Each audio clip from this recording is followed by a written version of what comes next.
rombongan yang pertama rombongan dari Bandung sebagian, ada dari Jogja sebagian.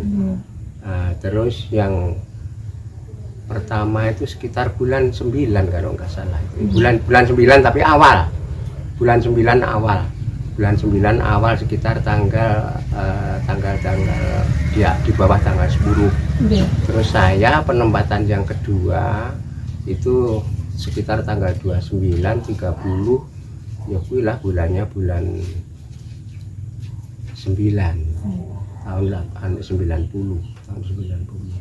Terus yang penempatan rombongan saya itu banyak penempatan dari Madiun sebagian, dari Ngawi, dari Magetan, ada yang dari sebagian kecil dari daerah Surabaya. Itu dia bergabungnya dengan daerah pemberangkatan Madiun, masalahnya cuma beberapa kakak itu digabung. Makanya terus berangkatnya serempak dengan rombongan saya itu yang penempatan kedua. Penempatan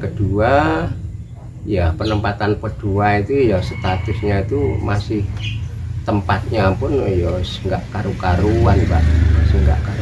Maksudnya nggak karu-karuan itu ya diatur, tapi kan situasinya ya nggak karu-karuan kan dengan situasi kan. Ya tempatnya di camp, penempatan awalnya itu langsung dibagi-bagi, diberi nomor-nomor rumah sesuai penempatan masing-masing. Jadi nomor rumah itu nanti dicari masing-masing.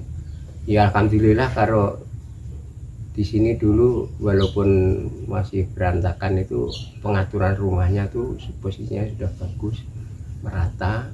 Terus jalan-jalan sudah ada walaupun kita berantai jauh-jauh tapi kan ada jalannya. Ini kan alhamdulillah bisa jadi gabung jadi satu unit, satu kelompok kan begitu. Itu pun jumlahnya 550 kakak tadi. Terus setelah beberapa waktu di sini diasuh lah oleh KUPT beserta staf-staf itu akhirnya membuat kelompok desa. Satu unit ini adalah 22 kelompok. Jadi belum ada RT dulu kan.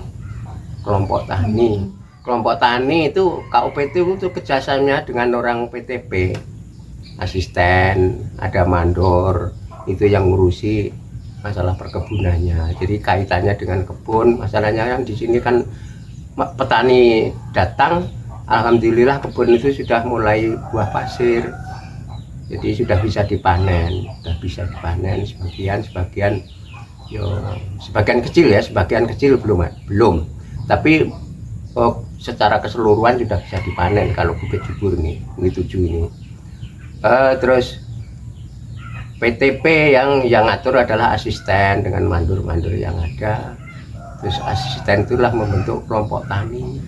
Jadi 550 warga desa Bukit Subur ini, Sungai Bahar 7 kan dulu kan belum ada desa kan, masih unit kan, unit 7.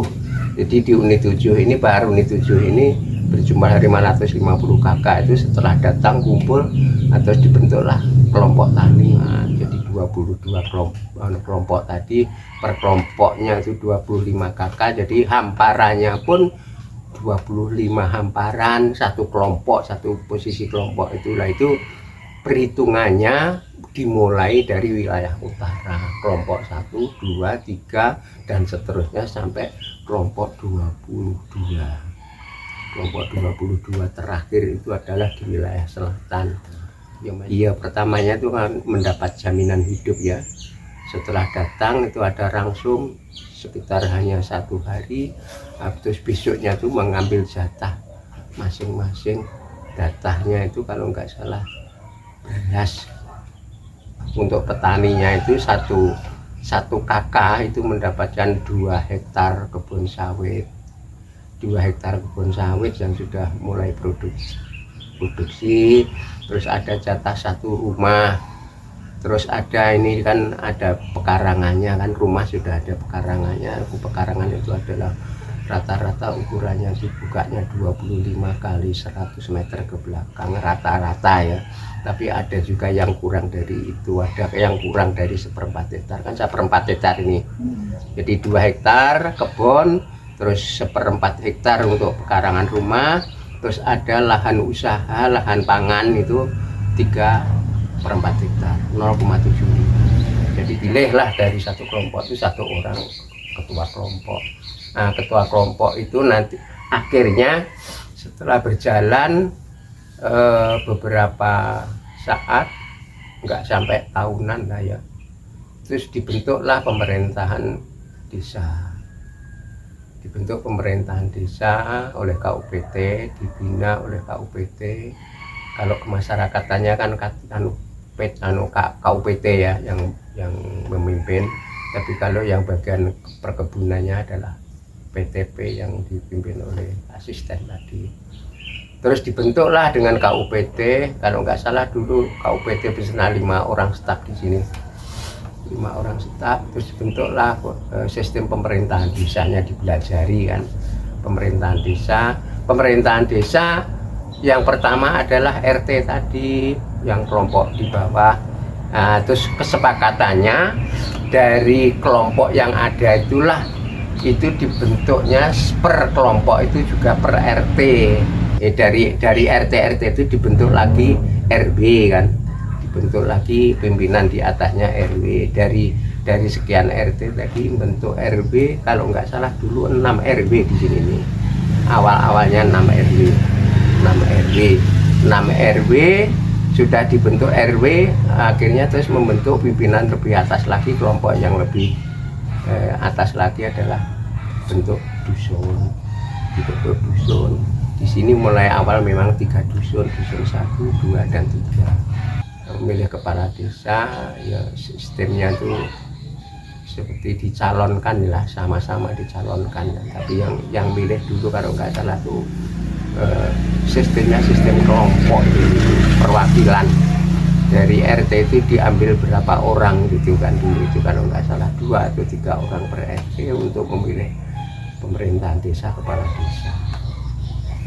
desa kalau nggak salah dulu itu 3 calonnya itu, calon 3 kalau nggak salah itu. Terus terpilihlah Pak Trino Cahyo itu sebagai PJS kepala desa, kan belum kepala desa tapi baru pejabat sementara kan, itu masih dibina oleh KUPT. Sampai umur 5 tahun sudah memenuhi syarat bahwa pemerintahan desa sudah bisa disahkan sebagai desa definitif. Nah, setelah disahkan desa definitif, nah di sini masuklah wilayah Kabupaten Batanghari kan. Di sini dulu kabupatennya Batanghari, terus kecamatannya adalah di Jaluko, Pijuan, sama Teneng Pijuan, sama Teneng Pijuan jauh dari Unja tuh masuk ke sana itu. Jadi dulu kalau saya ke kecamatan ke sana itu dengan Pak Nur itu, Pak Nur. Di sana berjalan sekitar 5 tahun kalau nggak salah, cukup lama juga. Terus akhirnya di sana terus ada pemekaran kecamatan. Nah, terus dari Pijuan, dari kecamatan Jaluko, Jambi luar kota, dimekarkanlah di sini di Sebapo, kecamatan Stong, yang pusatnya di Sebapo itu. Nah, situ berjalan, jadi kantor camatnya di situ di Sebapo. Terus berjalan berapa tahun ya, sekitar 5 tahunan ya, kurang lebih lah, setiap itu kan 5 tahun sudah bisa dimekarkan lagi lah. Terus kita mekar sendiri di kecamatan Bahar inilah, terbentuklah Bahar 1, Bahar Utara, Bahar Tengah, Bahar Selatan. Alah ya, penempatan awal Nelongso uripe wong teran terlongso, tapi ya enggak apa-apa, memang ya kita pengen bahagia kan, awalnya mesti harus begitu dulu. Tapi juga banyak yang nggak tahan kan, akhirnya dia lolos dari sini kan, lari ke Jawa. Kalau awal-awalnya mencari bibit ubi, bibit pisang ini yo, bibit-bibit ini nyarinya itu ke unit 4, unit 3, unit 1 sana itu jauh. Itu pun tidak ada mobil, tidak ada sepeda motor, itu jalan kaki. Ada 1-2 naik sepeda ontel itu yang ada. Kalau enggak ya jalan kaki. Kalau enggak sampai ya nginep di sawit, nginep enggak sampai rumah, sampai malam ya nginep di sawitan itu. Pak KUPT menunjuk kepada saya, tapi juga disepakati oleh perangkat desa semuanya. Jadi saya dipilih jadi sekdes gitu. Akhirnya awalnya jadi kepala dusun saya itu RW terus naik kepala dusun, terus akhirnya naik ke sekdes gitu. Ceritanya seperti itu. Mulai ngawali di sini itu perangkat desanya yang sekretaris desa, saya bekerja sama dengan Pak Tri Nur Cahyo itu mulai ngerintis lah bikin desa ini, mulai awal saya dengan Pak Nur. Yang bikin jalan-jalan terobosan, bikin rencana sekolahan, bikin makam, bikin rencana pasar. Dulu perangkat ini adalah yang paling bawah kan RT terus RW, terus kadus, terus kaur 3 orang, terus sekdes, terus kepala desa. Sebagai tokoh agama atau dai yang diutus oleh Majelis Ulama Indonesia di Jakarta untuk bisa membina daerah transmigrasi yang tadinya sejumlah 1000 dai disebar seluruh Indonesia, yang direstui oleh Bapak Presiden kita Bapak Soeharto, juga dari Majelis Ulama Bapak Kiai Hasan Basri dan Kiai Projokusumo, untuk bisa memanage bagaimana pembinaan umat di daerah transmigrasi. Tentu tidak mudah menjadi dai di daerah-daerah terpencil seperti daerah transmigrasi, daerah yang baru. Tentu banyak kendala, diantaranya fasilitasnya belum ada, ya. Yang ada ketika kita datang itu baru bentuk rumah yang kurang lebih ukuran 5x6 ya, masih terbuat dari papan gitu. Nah, kita harus menyesuaikan diri, tidak sebagaimana di tempat asal kita yang fasilitasnya sudah lengkap, terutama fasilitas ibadah, fasilitas ekonomi, pendidikan dan seterusnya. Karena kami sebagai dai pembangunan terus ikut berpikir tentang kemajuan dari tempat yang dulu dinamakan belum Desa Bukit Subur, dari transmigrasi versus Sungai Bahar 7. Kebetulan saya di sini selalu berkoordinasi dengan Kepala Unit Pemungkinan Transmigrasi Bapak Sihitonga dulu. Kita mengupayakan adanya fasilitas terutama untuk peribadatan masyarakat yang datang di daerah baru ini, dengan adanya masjid yang sangat sederhana sekali dari awalnya.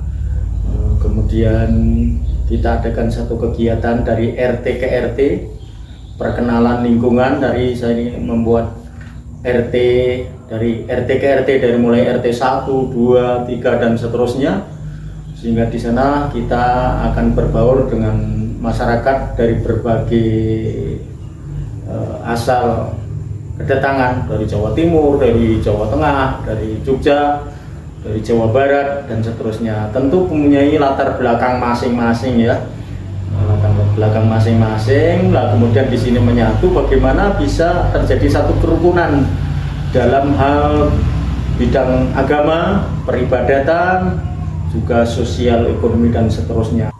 Dari awal 2 masjid, kalau untuk masalah keagamaan ini ya kita untuk bisa membuat satu program sholat Jum'ah, bagaimana khotibnya, bagaimana muadzzinnya dan seterusnya.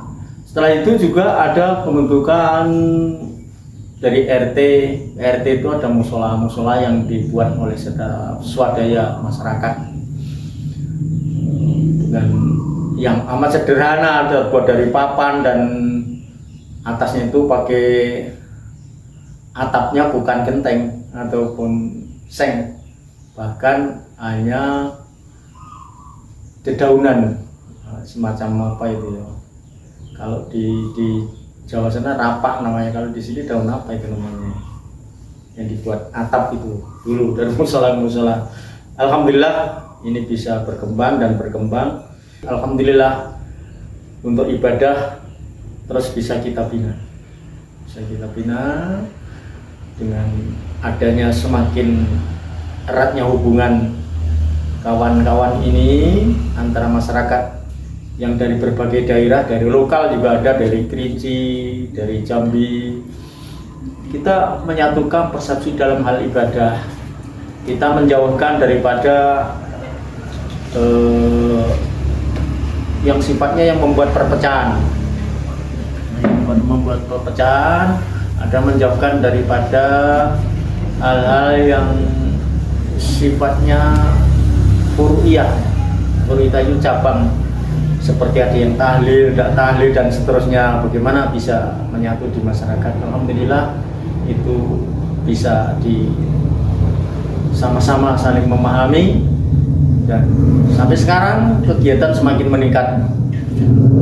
Musola, masjid ini sudah bisa dibangun dengan bagus sekarang ini, sehingga terbentuklah satu pembangunan yang lebih meningkat lagi. Masjidnya sudah 3 dari Tanah Merah, kemudian yang di lingkungan kantor KOPT, kemudian yang di selatan Al-Muqarrabin dan seterusnya, dan musola-musola juga semakin bagus dan jamaahnya alhamdulillah terbentuk juga sampai sekarang. Alhamdulillah masih berjalan terus, dan nampaknya dibanding dulu tahun 90-an itu sudah lebih meningkat dan didukung alhamdulillah ekonomi masyarakat semakin maju.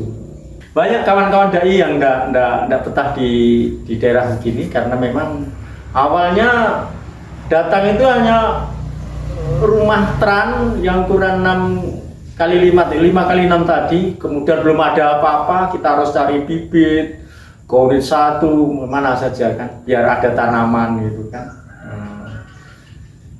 Bahkan dari kawan kita yang juga sering saya ajak untuk berpikir untuk majukan desa ini, alhamdulillah bisa terbentuk desa Bukit Subur. Ini awalnya juga usulan dari Bapak Silitonga dulu awalnya yang PJS ya Bapak Trinur Cahyo itu ya, Bapak Trinur Cahyo. Nah ini saya sering keluar dengan beliau itu bahkan mau nyalon kepala desa itu dulu saya ngantar jalan kaki, ketinggalan mobil dari unit 11 itu jalan sampai unit 3, di sana pun tidak ada mobil, akhirnya naik truk. Dulu jalannya tidak seperti sekarang sudah ada peningkatan. Orang yang baru mungkin jalannya masih buruk, dulu tidak bisa jalan. Sawit sampai ribuan ton busuk tahun 97. Oleh karena itu inilah sawit yang mendukung perekonomian masyarakat dan bisa mendukung tempat-tempat ibadah bisa berdiri itu karena ekonomi masyarakat ya sudah ya memenuhi standar kehidupan yang layak gitu. Alhamdulillah gitu.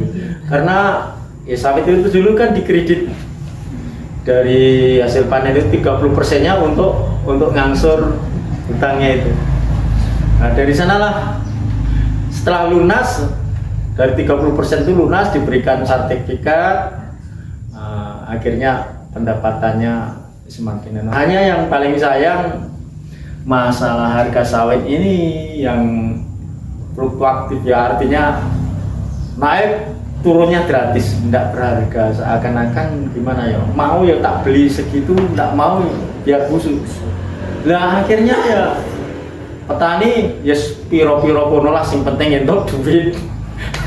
Itu cerita getirnya begitu. Makanya sawit jangan heran, sawit sampai ribuan ton busuk. Satu TPH aja ada yang 4 ton 5 ton busuk di tempat karena jalannya yang awal mulanya ketika belum ada sawit lebih parah lagi, harus nyebrang sungai di jalur 1 itu banjir, nyebrang lagi di sungai kandang, belum seperti jembatan sekarang baru kayu besar di lintangan begitu. Jadi awalnya saya ini dipanggil oleh pimpinan saya di Jakarta di MUI, saya dididik terlebih dahulu, diberikan satu pendidikan tentang Undang-Undang Dasar 45, tentang GBHN, tentang P4, pedoman pengamalan Pancasila, yang sekarang hilang. Padahal itu sangat bagi saya itu per generasi ke depan sangat penting sekali. Ada penataran P4 dari 17 jam, 45 jam. Kemudian dididik tentang sosial ekonomi masyarakat, bagaimana di daerah masyarakat. Jadi berbulan-bulan dididik, baru setelah itu diberangkatkan para dai ini yang telah dididik ini, yang dipilih oleh melalui pemilihan pimpinan yang di sana, mana dulu yang harus diberangkatkan. Kebetulan kok jatuh di Jambi. Loh, saya alhamdulillah karena di Jambi sudah ada saudara perempuan, ya bibi saya kebetulan suaminya Bupati Bangko, Pak Yanul Imron, yang sekarang tinggal di Jambi Simpang 3 itu. Wah, saya berangkat disambut. Ketika datang di sana, transito kan tidak jauh waktu di transito. Saya menyempatkan silaturahmi. Udah ndak usah masuk, kamu nanti ndak kuat dan seterusnya. Susah tempatnya. Sudah saya carikan pekerjaan di sini aja. Saya ndak mau lari daripada sebagai tugas dai. Bagaimanapun beratnya saya harus coba, saya harus kuat, dan saya mohon pertolongan pada Allah. Alhamdulillah sampai sekarang, karena banyak dai yang tidak kuat. Kamu sampai di sana nanti mendampingi para transmigrasi, orang-orang yang diterankan di sini, didampingi, diberikan motivasi bagaimana bisa, pertama bisa kerasan dulu agar nggak kabur, karena banyak juga yang kabur. Nah, inilah tugas saya dari awal, tidak hanya tentang keagamaan saja, tetapi tentang kemasyarakatan dan lingkungan masyarakat kita sampai sekarang. Alhamdulillah sampai sekarang ini putra-putranya sudah pada bisa mengenyam pendidikan tinggi. Tidak hanya S1, S2, S3 ada. Ada yang jadi dokter, ada yang jadi polisi, ada yang jadi dosen.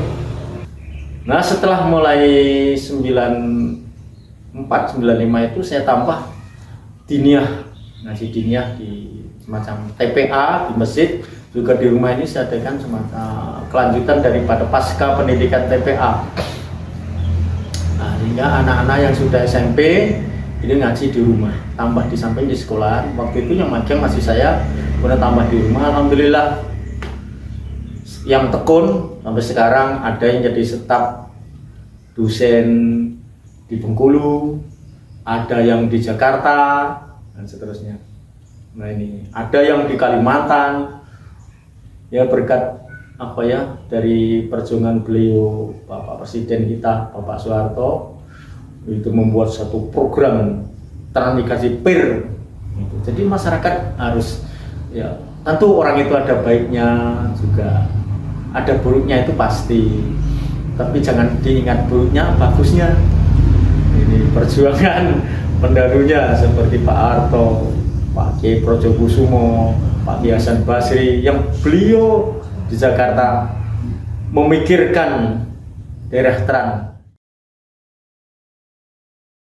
Sampai di unit 7, di unit 7 ini kebetulan belum ada gedung sekolahnya. Jadi kami datang di sini masih berwujud seperti padang masar karena semuanya ditumbang. Jadi semuanya ditumbang, panas, hanya rumah-rumah transmigrasi, rumah calon kami untuk ditinggali. Jadi kami sampai di unit 7 ini tanggal 3 Oktober sehabis sholat zuhur, perkiraan sehabis sholat zuhur. Dan di hari ketiga setelah saya berada di unit 7 ini, di pemukiman transmigrasi Bukit Subur ini, ada sekitar 10 orang anak datang ke rumah kami dengan membawa rapot pendidikan. mengatakan bahwa mereka tidak bisa bersekolah karena bapaknya sudah bingung mencari gedung sekolah tetapi tidak menemui gedung sekolah.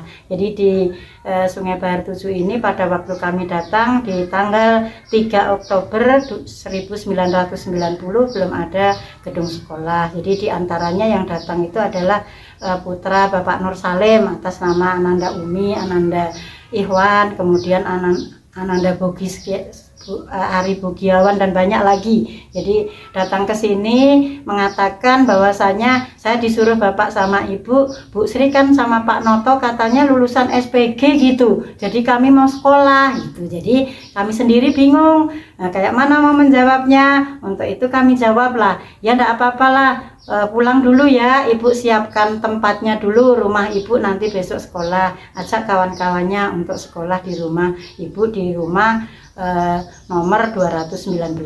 Jadi di hari ketiga, yaitu tepatnya tanggal 6 Oktober itu ada yang datang ke sini. Jadi di hari ketujuhnya itu mungkin sudah sekitar anak 40-an yang datang berbondong-bondong ke rumah untuk belajar. Jadi dari berbagai tingkatan, dari TK, SD kelas 1 sampai kelas 6 juga SMP. Jadi itulah mulanya pendidikan dimulai karena belum ada gedung, dan jadi kami pun belum melapor ke Dinas Transmigrasi waktu itu. Jadi di hari berikutnya menjelang anak-anak pulang itu saya tuliskan secara kertas kepada anak-anak, barang siapa ingin bersedekah, ingin menyumbangkan ilmunya untuk mendidik anak-anak bangsa yang ada di pemukiman transmigrasi unit 7 dulu ya disebutnya Ibu, unit 7 gitu aja, itu silahkan datang ke rumah nomor 219.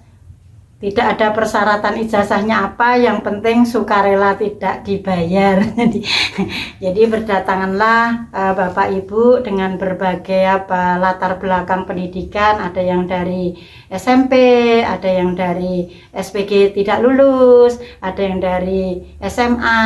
Nah, dulu belum ada SMK, jadi SMA, ada yang SPG, PGA, KPG, dan lain sebagainya. Mulailah kegiatan pembelajaran di rumah saya, waktu itu rumah nomor 219, dengan kondisi rumah teran yang seketnya seketnya dibuang semuanya. Nah, sementara jadi kami tinggal di dapur. Kemudian di hari 2 minggu berikutnya, kalau tidak salah 2 minggu berikutnya rumah sudah tidak muat. Jadi kami gunakan masjid yang ada di satu rumah di sebelah kami, yang sekarang kebetulan sudah tidak ada lagi karena masjidnya sudah dipindah. Itu kami gunakan untuk kegiatan pembelajaran. Jadi ada beberapa teman kami yang ikut mendaftar, diantaranya termasuk Ibu Partini ini juga ikut berjuang di sini meskipun beliau bukan lulusan guru begitu, termasuk Pak Ngatmin sekarang sudah tidak ada di sini, Pak Ngaimin, tapi kemudian yang berikutnya ada Bu Guru Agama Bu Siti Mangunah, Ibu Maina Andriani, kemudian Bapak Teja Suzana, juga Bapak Ibu Istuti Sumiati. Jadi saya dengan Bapak ada kawannya mulai ngajar, karena yang untuk bapak-bapak ini bisa mengajarnya siang karena pagi hari beliau kerja untuk mencari sesuap nasi tambahan.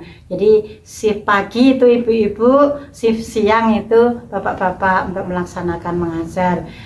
Seiring dengan perkembangan, jadi sekolah kami berpindah-pindah karena namanya orang banyak. Jadi ada yang menyatakan bahwa masjid digunakan untuk belajar anak-anak itu tidak benar, najis nanti gitu. Padahal setelah pelaksanaan belajar itu, saya dengan Bapak Ibu guru juga dengan teman-teman, dengan Mbak almarhum Mbak Haji Juri itu ngepel untuk melaksanakan. Tapi akhirnya daripada menjadikan masalah, dipindah kami di Barak Tikus di jalur 1. Ada dulu kami datang tuh langsung dikumpulin di Barak Tikus, jadi barak-barak papan-papan gitu, jadi di situ.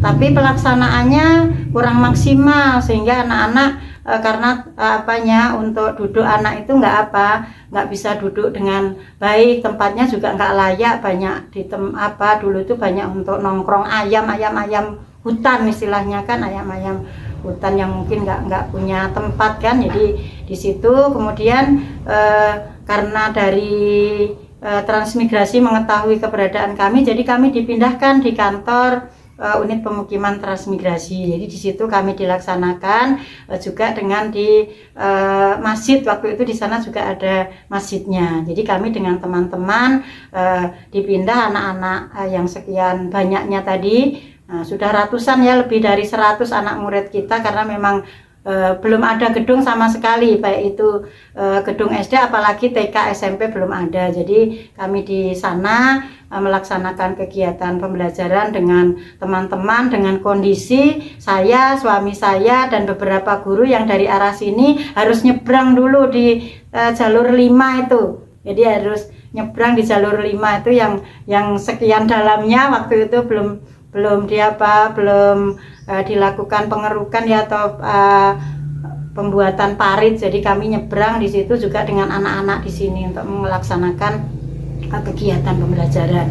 Jadi ada cerita untuk anak-anak kita ini yang paling menyedihkan, karena waktu itu ada 26 siswa atau anak kita yang kelas 6, dan juga ada SMP yang harus mengikuti ujian. Jadi seperti apa, kami kan bingung untuk melaksanakan apa kegiatan tersebut. Kemudian Pak Noto datang ke unit 4, ke SD, salah satu SD di unit 4, ya mungkin baru SD itulah yang berada, menghubungi waktu itu kalau tidak salah kepala sekolahnya almarhum Bapak Alizas, menyampaikan bahwasanya seperti apa ya, kami ini murid kami banyak 100 lebih, bahkan yang kelas 6 itu ada 26 anak, sementara sebentar lagi sudah waktunya ujian begitu. Jadi oleh beliau disarankan agar kami datang untuk mengurus tentang keberadaan sekolah kami. Jadi pada waktu itu kami langsung dengan Bapak,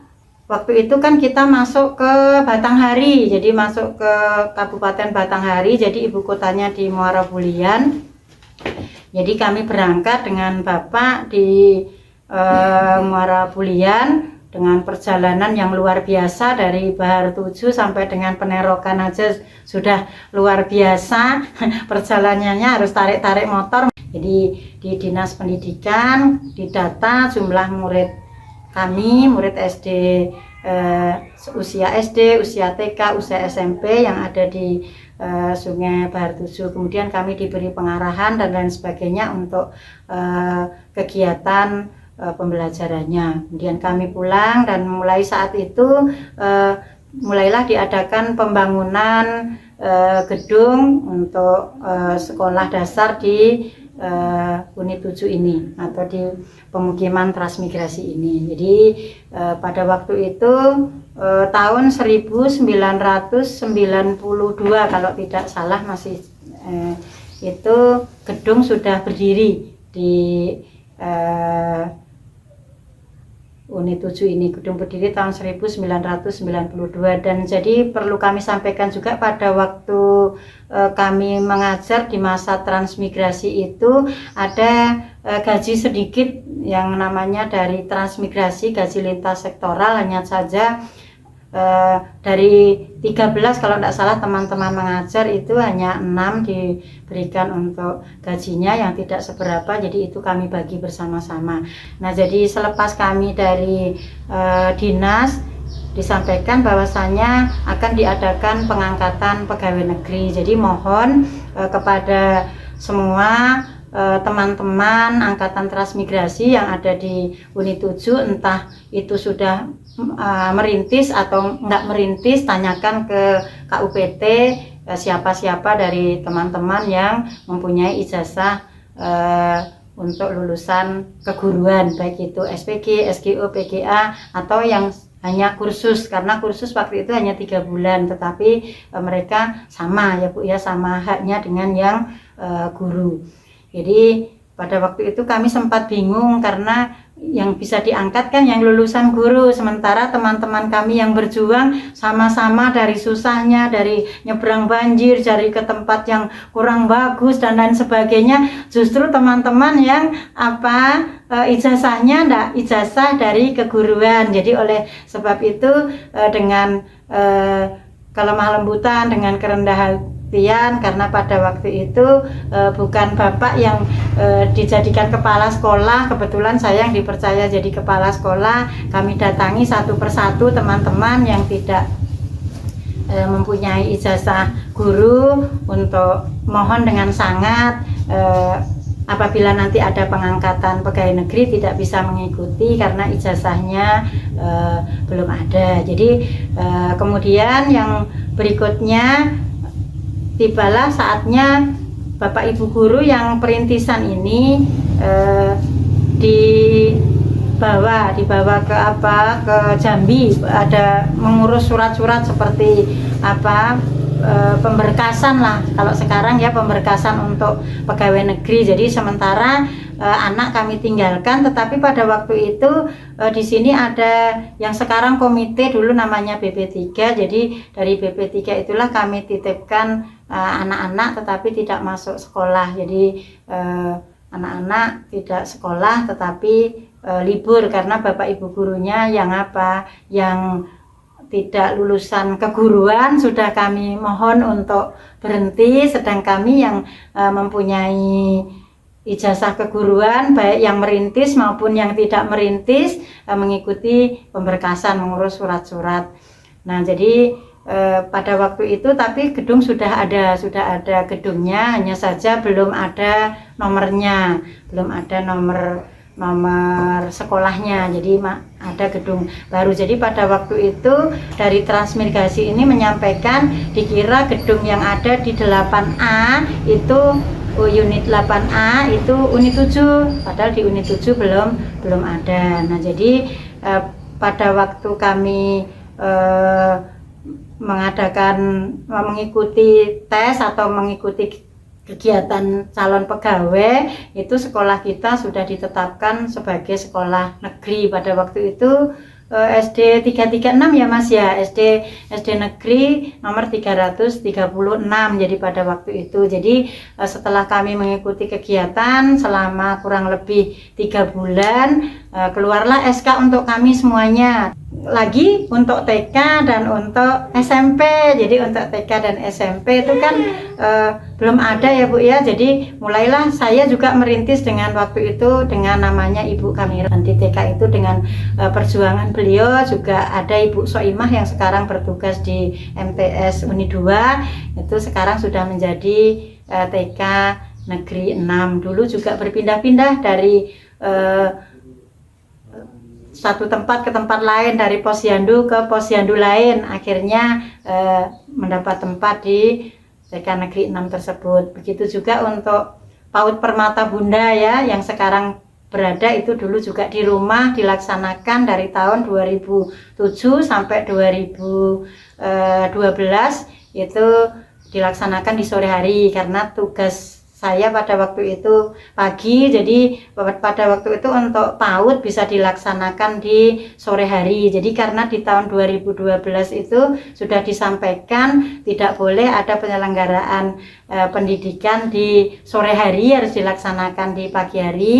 Maka untuk PAUD Permata Bunda kami serahkan ke desa. Jadi di tahun 2012 mulai beroperasi di desa dan dilaksanakan oleh Bu Siti Khalifa, Ibu Eva Suseliana, kemudian Ibu Muriani, dan ditambah dengan guru-guru yang lain. Kemudian untuk SMP-nya itu juga perjuangan yang panjang karena juga belum ada. Itu dari perjuangan dulu ada Bapak Kepala Sekolah SD dulu yang di SMP Pak Amir Taat, juga termasuk Pak Noto. Kami semuanya juga ikut berjuang di SMP yang akhirnya juga menjadi negeri ya Mas ya, di SMP negeri 25 Muaro Jambi.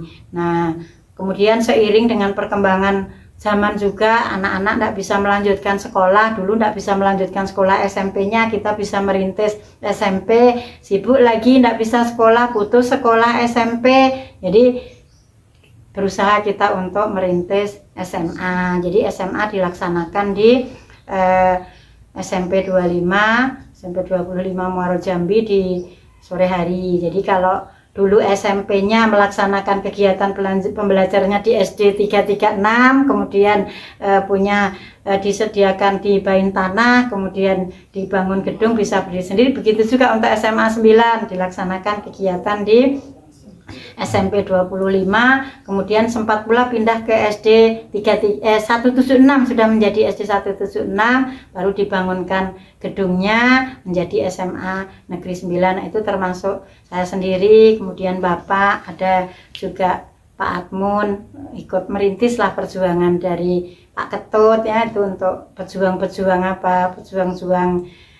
SMA 9. Jadi itu untuk kegiatan pendidikannya. Jadi alhamdulillah sampai sekarang dari jenjang PAUD, TK sudah menjadi TK Negeri 6. Kemudian mohon maaf tadi juga sebelum ada SMP 25 ini juga sudah berdiri SD 359. Jadi SD 359 karena SD yang 336 ini muridnya sudah melampaui batas pada waktu itu, lebih dari 300, maaf ini tadi ya. Jadi SD 359 waktu itu dibangun di sini, jadi maksudnya untuk pemerataan siswa. Jadi untuk saat ini di Desa Bukit Subur ini sudah dari PAUD, jenjang PAUD, TK-nya sudah TK Negeri 6, SD-nya ada 2 SD, SD 176, SD 190, kemudian SMP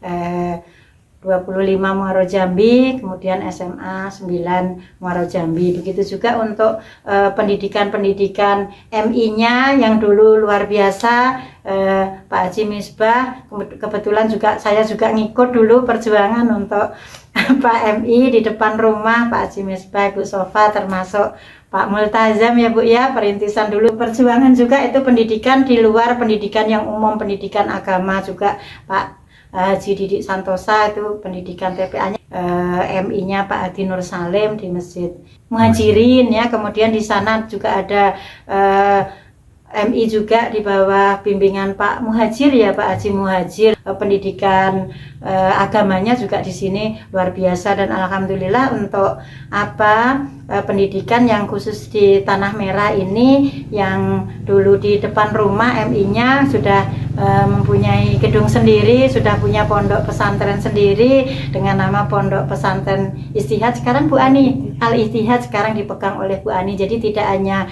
pendidikan pendidikan umum, tapi kita juga untuk pendidikan agamanya, dan alhamdulillah semuanya berjalan sinergis, tidak ada gontok-gontokan, kita saling dukung, saling isi, baik yang umum maupun yang agama. Bahkan sampai sekarang ya Bu Ani ya, kita sama-sama masih saling bersinergi sampai sekarang. Mudah-mudahan sampai kapanpun kita sama-sama, penerus-penerus kita semuanya besok meneruskan pendidikan di Desa Bukit Subur sini. Ini untuk pendidikan kita, mungkin itu untuk pendidikan, jalur pendidikan baik pendidikan umum maupun pendidikan agama. Saya ingat benar pada saat itu saya datang ke sini sudah dokter semua ada tidur di komplek puskesmas, dan pada saat itu saya langsung ketemu dengan Pak Kapusnya, dan beliau memang memberikan ada rumah dinas yang kosong waktu itu. Nah, pada saat berselang waktu dari tahun ke tahun sih puskesmas kita rasakan pelayanan itu memang masih susah diterima oleh masyarakat, khususnya mungkin saya ya di gizinya, karena masyarakat tahunya hanya mengobati yang sakit ya. Jadi mereka mungkin kurang paham yang namanya bentuk-bentuk penyuluhan apa sih gitu. Jadi pada saat itu mungkin masyarakat terpapar bagaimana informasi kesehatan mungkin dari film-film yang dibawakan oleh BKKBN pada saat itu. Kita masih lihat juga waktu itu yang bikin layar tancap ya. Nah, dan itu kita adakan juga dulu ada mengenai masalah KB, itu pakai layar tancap dulu, saya mengalami di sini, dan itu masyarakat sangat senang, itulah hiburannya ya. Dan di sini juga di komplek kami ini adanya penerangan pakai gingset ya. Jadi mungkin jika pasien datang ataupun masyarakat yang mau butuh pelayanan di bawah jam 12 itu mungkin harusnya sudah pakai lilin atau lampu petromak karena emang gisetnya sampai jam 12 malam aja, dan itu dikelola oleh puskesmas. Nah, kita juga petugasnya di sini sih nggak berapa, ada beberapa orang aja, dokternya ada, perawatnya ada beberapa, labornya kayaknya belum ada saat itu. Jadi petugasnya belum lengkap. Tetapi dokter dan kita petugas semua berusahalah memberikan apa yang baik untuk masyarakat. Dan pada saat itu kita juga masih berdinas ke Muara Budian, yang jarak tempuhnya ya sebenarnya dekat sih, cuman karena dari Panerokan ke sananya juga estafet ya, jadi kita butuh berapa jam, berangkat jam 6 malam, pulangnya pasti sudah jam 7. Jadi sebelum terbit matahari dan sudah terbenamnya baru pulang lagi ke 7. Dan terkadang ada nggak sampai loh pulang ke sini, nginap di Sawitan. Kita udah alamin itu, nginap di Sawit dengan mobil yang tepater ya, dengan masyarakat di sini nginap. Besoknya barulah berusaha lagi pakai seling, pakai apa ya, tali gitu, ditarik dengan mobil truk. Mobil itu baru nyampe, baru keluar dan sampai di sini besok paginya udah masuk kantor. Jadi mungkin saat itu Pak Kapus pun memahami lah keadaannya. Itulah susahnya kita berinteraksi dengan dinas kesehatan. Informasi pun kita terlambat. Tidak seperti sekarang kan ada HP gitu. Kalau dulu surat menyurat gitu. Jadi bisa aja suratnya datang, pelatihannya udah selesai gitu ya. Dan mungkin dari berjalannya waktu ya, pemerintah khususnya mungkin dinas kesehatan melihat apa yang dibutuhkan oleh masyarakat, terutama mungkin di bidang pelayanan yang butuh misalnya perawat, bidan. Kalau dulu sih penempatannya perawat itu ada satu setiap desa, dan dulu perawat itu masih diberi wewenang untuk melahirkan dulu, makanya masyarakat menyebutkan Pak Mantri gitu ya, bukan perawat lagi, Pak Mantri yang laki-laki, yang perempuan Bu Bidan, padahal dia perawat gitu ya. Nah, tetapi perawat kita juga handal kok semuanya, persalinan yang di desa, yang di dalam misalnya yang tidak terjangkau mobil atau motor pun mereka tanganin ya. Ya cuman kendalanya itulah, mungkin dibantu sama dukun-dukun bayi. Nah, tetapi berselangnya waktu, sekarang sudah ada lagi kebijakan bahwa persalinan itu dilakukan oleh bidan, perawat. Perawat itu nggak boleh lagi hanya bidan. Nah, dan juga sekarang bidan-bidan desa sudah ada, setiap desa ada. Itu dulu dipenuhi dengan pengangkatan bidan PTT, ya kan? Jadi ada, dan masyarakat sudah paham, lama-lama paham bahwa persalinan itu dilaksanakan oleh bidan yang kompetennya memang di situ. Demikian mungkin juga dengan makanan-makanan sehat. Ya kalau dulu sih apa yang ada, dan juga masih prioritas utama makanan yang enak ataupun bergizi itu mungkin ke ayahnya ya, karena ayahnya bekerja. Tetapi lambat laun masyarakat kita edukasi bahwa makanan yang sehat itu harusnya dipenuhi untuk semua anggota keluarga, tidak dominan hanya kepada ayah, dan malah kalau bisa dominannya kepada balitanya, karena itulah memang generasi penerusnya gitu. Jadi lambat laun masyarakat sudah memahami, dan juga interaksi kami dengan lintas-lintas sektor ya, dari zaman Tran dulu sampai dengan sekarang dengan kepala desa sangat baik ya. Kepala desa kooperatif, mungkin dengan penyampaian kita, tujuan-tujuan kita datang ke desa memberikan pelayanan misalnya imunisasi atau mungkin ada penyuluhan, semua kepala desa menanggapinya dengan positif. Ya untuk sekarang sih saya di sini sudah ada lah ya, tahun 95 sampai sekarang udah ada 29 tahun dia. Banyak sih perubahan yang saya lihat, khususnya mungkin di transportasi Ya kalau dulu namanya pusling belum ada, adanya pun mungkin motor ya, tetapi ya karena memang pengaruh dari jalan ya. Tapi kalau sekarang jalan sudah ada, pusling pun sudah diberikan, dan bisa juga menempuh ataupun mendatangi daerah-daerah yang terjauh sekalipun, seperti Tanjung Mandiri ya. Kalau dulu itu susah itu, jangankan mobil, motor pun susah. Tapi kalau sekarang mobil sudah berlalu lalang ya. Mungkin dari transmigrasi, bagi yang masyarakat yang mungkin betah dari awal sampai dengan sekarang, mungkin merasakan kemajuan ataupun merasakan nikmatnya hidup di daerah bekas transmigrasi ya. Tapi banyak loh masyarakat yang udah pindah, tidak ada lagi masyarakat, berapa orang aja sih masyarakat Bukit Sumur ini yang saya lihat penduduk asli dari Trandulu. Nah, mungkin kalau untuk sekarang sih fasilitas kesehatan sudah memadai, dan baru-baru ini kita dapat ambulan baru lagi yang di dalamnya sudah ada alat deteksi jantung, alat medis yang canggih, dan dokter kita pun sudah memenuhi standar untuk pelaksanaan ataupun operator dari alat tersebut. Jadi kalau untuk sekarang mungkin Puskesmas Sungai Bahar 7 itu dari yang Trandulu sudah jauh semakin maju.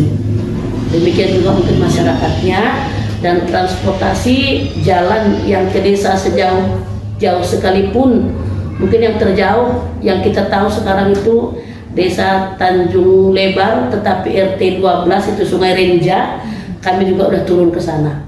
Teman di situ belum bisa mobil, hanya motor. Kalau untuk kemarau kayak gini bisa kita datanginlah masyarakat di situ. Mungkin itu yang dapat kami sampaikan, bagaimana pengalaman kami petugas kesehatan dari Tran hingga pada saat ini. Mudah-mudahan generasi-generasi ya yang mendengarkan kita bagaimana awalnya sampai sekarang, semakin berjuanglah untuk memajukan desa kita Bukit Sumur. Karena dari kita untuk kita dan untuk generasi kita yang akan datang.